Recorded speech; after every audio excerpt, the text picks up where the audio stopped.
ಸ್ನೇಹಿತರೆ, ಇಲ್ಲಿ ಕೇಳಿ. ನಾವು ಚಿಕ್ಕವರಾಗಿದ್ದಾಗ ಗಡಿಯಾರ ಕೊಂಡುಕೊಳ್ಳುವಷ್ಟು ಸಮಯ ಇರೋದು. ಆದರೆ ಈಗ ಗಡಿಯಾರವನ್ನು ಕೊಂಡುಕೊಳ್ಳುವಷ್ಟು ಹಣ ಇದೆ, ಸಮಯವಿಲ್ಲ. ಬೆಲೆ ಇಲ್ಲದ ಕಡೆ ಮಾತನಾಡಲೇಬೇಡ, ಬೆಲೆ ಇಲ್ಲದ ಕಡೆ ಹೋಗಲೇಬೇಡ, ಪ್ರೀತಿ ಇಲ್ಲದ ಕಡೆ ನಿರೀಕ್ಷೆ ಬೇಡ, ಇಷ್ಟವಿಲ್ಲದ ಇಷ್ಟವಾಗದ ವಿಷಯಗಳಿಗೆ ಕ್ಷಮಾಪಣೆಯಂತೂ ಕೇಳಲೇಬೇಡ. ಇಷ್ಟವಾಗದ ವಿಷಯಗಳಿಗೆ ಸಮಜಾಯಿಷಿ ಕೊಡುವ ಅಗತ್ಯವೇ ಇಲ್ಲ. ನಿರ್ಲಕ್ಷ್ಯ ಇರುವ ಜಾಗದಲ್ಲಿ ಎದುರು ನೋಡಬೇಡ. ಆತ್ಮಗೌರವ ತ್ಯಾಗ ಮಾಡಿ ಅತಿಯಾಗಿ ಪ್ರೀತಿ ಮಾಡಬೇಡ.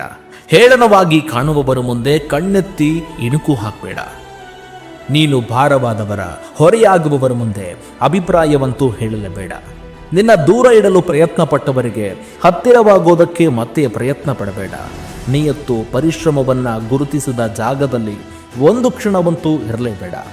ಹೊಟ್ಟೆಗೆ ಊಟ ಇಲ್ಲಾಂದ್ರೂ ಪರವಾಗಿಲ್ಲ, ಐರನ್ ಬಟ್ಟೆ ಇದ್ದಾಗಲೇ ಸಮಾಜ ನಮಗೆ ಚೆನ್ನಾಗಿದೆ ಅಂತ ಕಾಣೋದು.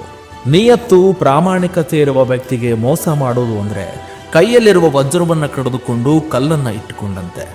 ದುಡ್ಡಿದ್ರೇನೆ ಎಲ್ಲ, ದುಡ್ಡಿಂದಲೇ ಆತ್ಮಗೌರವ, ದುಡ್ಡಿಂದಲೇ ಗೌರವ, ಅಧಿಕಾರ ಎಲ್ಲವೂ ಅಂತ ಅಂದುಕೊಂಡ್ರೆ ಅದು ನಿನ್ನ ಭ್ರಮೆ. ನಿನ್ನ ಎದುರು ನೋಡದ ಮನೆಗೆ ಕರೆದರೂ ಕೂಡ ಹೋಗಲೇಬೇಡ.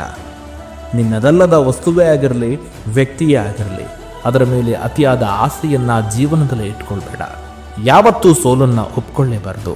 ಯಾಕಂದ್ರೆ ಪರ್ವತಗಳ ಮಧ್ಯದಲ್ಲಿ ಹುಟ್ಟಿದ ನದಿಯೂ ಕೂಡ ಸಮುದ್ರ ಇನ್ನೆಷ್ಟು ದೂರ ಅಂತ ಯಾರನ್ನು ಕೂಡ ಕೇಳೋದೇ ಇಲ್ಲ. ಸಮಯ ಪರಿಸ್ಥಿತಿ ಯಾವಾಗಲೂ ಕೂಡ ಇದ್ದಂತೆ ಇರೋದಿಲ್ಲ.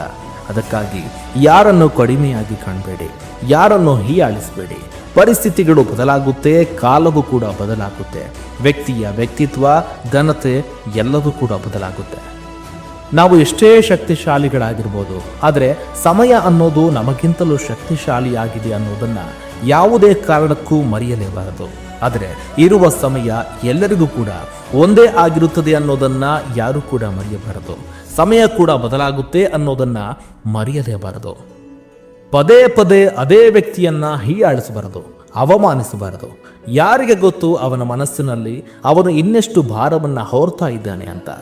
ಗೆಳೆಯ, ಕೊನೆಯದಾಗಿ ಯಾರಿಗಾದರೂ ನೀನು ಸಹಾಯ ಮಾಡಿದರೆ ಇರಲಿ, ಅದನ್ನು ಮರೆದು ಹೋಗು, ಪರವಾಗಿಲ್ಲ. ಆದರೆ ನಿನ್ನ ಕಷ್ಟದ ಸಂದರ್ಭದಲ್ಲಿ ಯಾರು ನಿನಗೆ ಸಹಾಯ ಮಾಡಿದ್ದಾರೋ ಅವರನ್ನ ಯಾವುದೇ ಕಾರಣಕ್ಕೂ ಮರೆಯಬೇಡ, ನೆನಪಿರಲಿ.